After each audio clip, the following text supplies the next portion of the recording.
Assalamualaikum warahmatullahi wabarakatuh. Shalom, Om Swastiastu, Namo Buddhaya, salam kebajikan. Dan salam sejahtera untuk kita semua. Kami dari kelompok 5 mengangkat sebuah kasus mengenai penebangan liar. Nama saya Susi Krisdayanti Marbun dengan nomor induk mahasiswa 3233111038. Nama saya Vanessa Nurat dengan NIM 3231111016. Perkenalkan, nama saya Agustina Siregar. Perkenalkan, nama saya Priska Rudina Brubintik dengan NIM 3231111012. Perkenalkan, nama saya Mary Sinaga dengan NIM 3211052. Perkenalkan, nama saya Aryawan Setiawan Manik dengan NIM 3231111001. 200 kubik kayu jenis meranti, punak dan juga rengas yang disita di Sungai Gelam, Kabupaten Muaro Jambi merupakan kayu berkualitas nomor 1 dan ditaksir nilainya mencapai ratusan juta rupiah. Saat disita, Patroli Balai Besar Konservasi Sumber Daya Alam Riau mengungkap aktivitas pembajakan liar atau ilegal Kecamatan Marga Satwa Hutan Pelalawan Riau. Kejahatan-kejahatan yang dilakukan oleh manusia tidak dapat dihindari karena rasa ketidakpuasan yang berada pada dalam diri manusia. Sehingga sumber daya alam pun yang menjadi kekayaan di Indonesia menjadi sasaran kejahatan oleh para pelaku. Di antaranya salah satunya adalah kasus penebangan liar. Isu-isu kontemporer yang terjadi di kalangan masyarakat di antaranya adalah yang pertama, penebangan liar. Penebangan liar dalam bahasa Inggris illegal logging adalah kegiatan penebangan, pengangkutan, dan penjualan kayu yang merupakan bentuk ancaman faktual di sekitar perbatasan yang tidak sah atau tidak memiliki izin dari otoritas setempat. Isu kontemporer yang kedua adalah kekerasan dalam rumah tangga. Kekerasan dalam rumah tangga atau KDRT adalah bentuk kekerasan yang terjadi di lingkungan rumah tangga, melibatkan anggota keluarga atau pasangan intim. Ini bisa mencakup kekerasan fisik, emosional, seksual, atau ekonomi. KDRT dapat mempengaruhi orang lain dari semua lapisan masyarakat, tanpa memandang usia, jenis kelamin, atau latar belakang sosial. Penting untuk menyadari KDRT adalah tindakan ilegal dan merupakan pelanggaran hak asasi manusia. Banyak negara yang telah mengekam hukum yang ketat terhadap pelaku KDRT dan menyediakan dukungan serta perlindungan bagi korban melalui lembaga sosial dan hukum. Jadi kasus kontemporer yang ada di lingkungan masyarakat yang ketiga yaitu adalah kenakalan remaja. Kenakalan remaja adalah suatu perilaku yang dilakukan oleh remaja dengan mengabaikan nilai-nilai sosial yang berlaku di dalam masyarakat. Kenakalan remaja meliputi semua perilaku yang menyimpang dari norma-norma dan hukum yang dilakukan oleh remaja. Kenakalan remaja dapat memberikan dampak pada remaja, yaitu diri sendiri. Dampak yang terjadi jika perilaku tersebut dilakukan secara terus-menerus adalah mengakibatkan perilaku agresif, mengalami penyimpangan perilaku sosial, dan mengalami gangguan mental, dan mengalami gangguan disorder. Kasus-kasus kenakalan remaja yang marak terjadi di lingkungan masyarakat yaitu antara lain tawuran, membolos sekolah, pencurian, pembunuhan, pergaulan bebas, dan narkoba. Begal adalah istilah yang digunakan untuk merujuk kepada seseorang atau sekelompok orang yang melakukan tindakan kriminal, yaitu merampas atau mencuri barang berharga dari orang lain dengan kekerasan atau ancaman kekerasan. Tindakan awal seringkali terjadi di jalan atau di tempat umum dan seringkali melibatkan pengguna senjata atau ancaman serius terhadap korban. Ini adalah tindakan yang ilegal dan sangat berbahaya dan biasanya melibatkan pelaku kriminal yang ingin merampas harta benda ataupun uang dari korban mereka. Kasus kontemporer yang ada di lingkungan masyarakat yang keenam adalah pelanggaran lalu lintas. Pelanggaran lalu lintas ialah suatu perbuatan atau tindakan yang dilakukan oleh seseorang yang mengemudi kendaraan umum dan kendaraan bermotor, juga pejalan kaki yang bertentangan dengan peraturan perundang-undangan di bidang lalu lintas dan angkutan jalan. Pelanggaran lalu lintas seperti menerobos lampu merah, tidak menggunakan helm, tidak menyalakan lampu kendaraan, tidak membawa surat kelengkapan berkendaraan, melawan arus, melanggar rambu-rambu lalu lintas, dan menerobos jalur bus laut.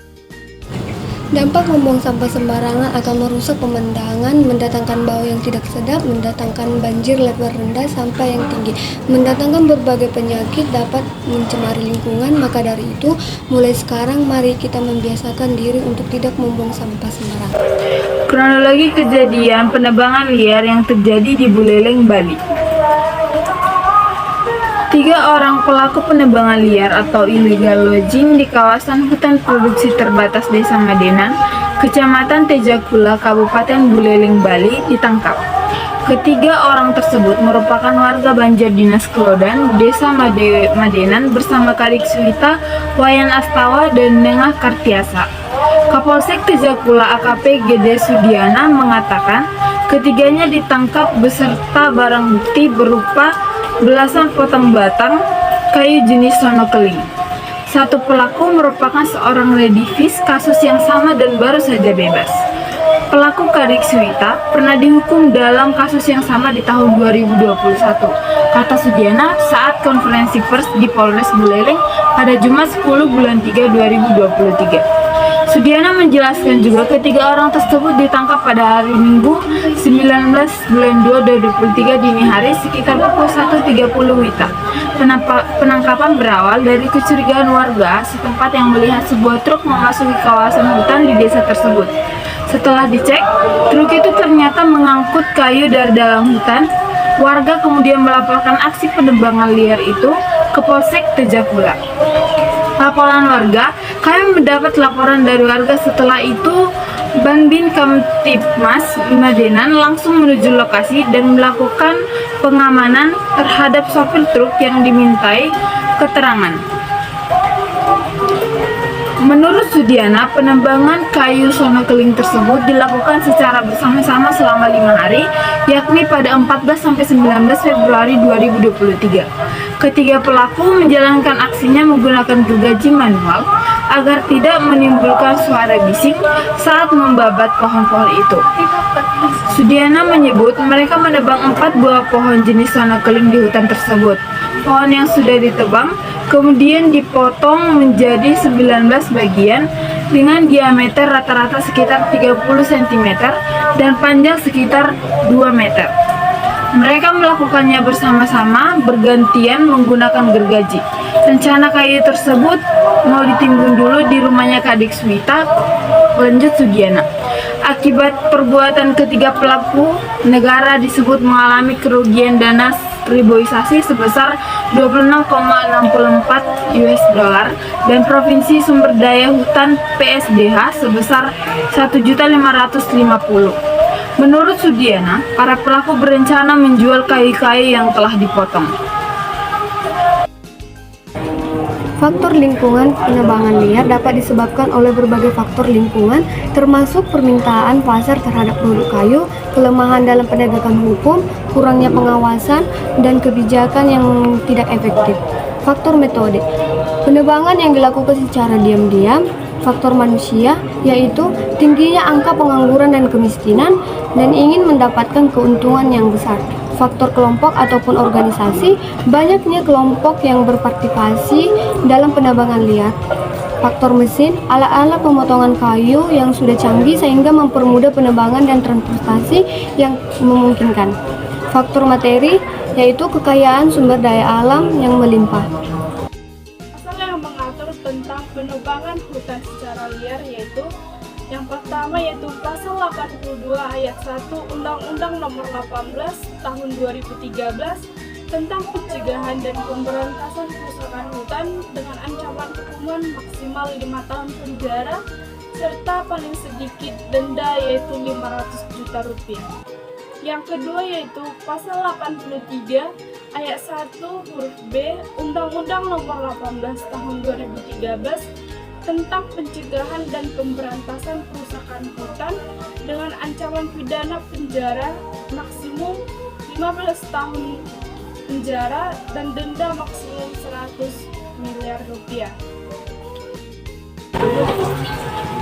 Penegakan hukum dalam penebangan liar yang terjadi di Buleleng yaitu mengatur pada pasal 82 ayat 1 Undang-Undang Nomor 18 tahun 2013 tentang pencegahan dan pemberantasan kerusakan hutan dengan ancaman hukuman maksimum 5 tahun penjara serta denda paling sedikit yaitu 500 juta rupiah. Penebangan liar masih terjadi meskipun ada peringatan dan sanksi dari berbagai faktor yang mempengaruhinya.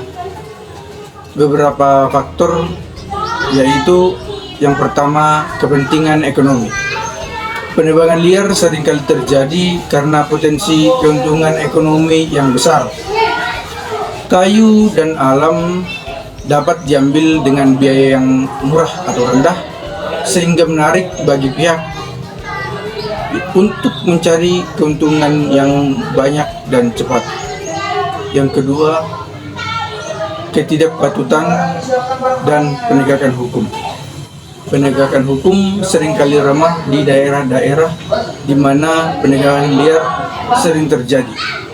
Kurangnya sumber daya, korupsi, atau kurangnya upaya penegakan hukum dapat membuat sulit untuk menghentikan praktik ini. Yang ketiga, yaitu permintaan pasar terus-menerus mendorong penebangan hutan, terutama dalam industri kayu, pertanian, dan perkembangan lahan.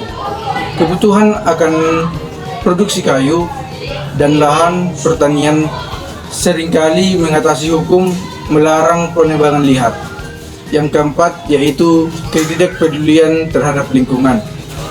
Beberapa pihak mungkin diuntungkan karena ketidakpedulian terhadap dampak lingkungan yang menimbulkan oleh pihak penebangan liar, terutama jika mereka melihat manfaat ekonomi lebih penting daripada masalah lingkungan. Sekian dari saya, terima kasih. Edukasi dan kesadaran masyarakat. Mengedukasi masyarakat tentang pentingnya pelestarian hutan dan dampak negatif dari penebangan liar. Kesadaran masyarakat dapat membantu mengurangi permintaan terhadap produksi kayu ilegal. Selanjutnya itu restorasi hutan. Memulihkan hutan yang telah ditebang dengan menanam kembali pohon-pohon yang telah ditebang. Restorasi hutan membantu memperbaiki ekosistem yang terganggu. Kolaborasi internasional, bekerja sama dengan negara-negara lain. Kesimpulannya adalah pembakaran liar atau penebangan liar dalam bahasa Inggris itu adalah illegal logging, adalah kegiatan penebangan, pengangkutan, dan penjualan kayu yang merupakan bentuk ancaman faktual di sekitar perbatasan yang tidak sah atau tidak memiliki izin dari otoritas setempat. Praktek pembakaran liar secara umum didorong oleh beberapa faktor, yaitu adanya permintaan kayu yang semakin meningkat, kebijakan dan tata kelola kehutanan yang belum berjalan dengan baik, kegagalan hukum terutama yang berkaitan dengan penegakan hukum terhadap tindak pidana, pembakaran liar, dan ekonomi masyarakat. Sarannya adalah untuk mencegah dan menanggulangi terjadinya tindak pidana, khususnya tindak pidana penebangan liar yang terjadi saat ini, seharusnya pemerintah memberikan pendidikan dan pelatihan kepada aparatur pemerintahan daerah dengan harapan agar setiap pemerintah daerah dapat mempersiapkan aparatur yang memiliki kuantitas dan kualitas guna menangani terjadinya tindak pidana illegal logging. Dengan memiliki aparatur yang memiliki kuantitas dan kualitas yang baik, diharapkan dapat mengatasi dan menegakkan hukum terhadap tindak pidana illegal logging.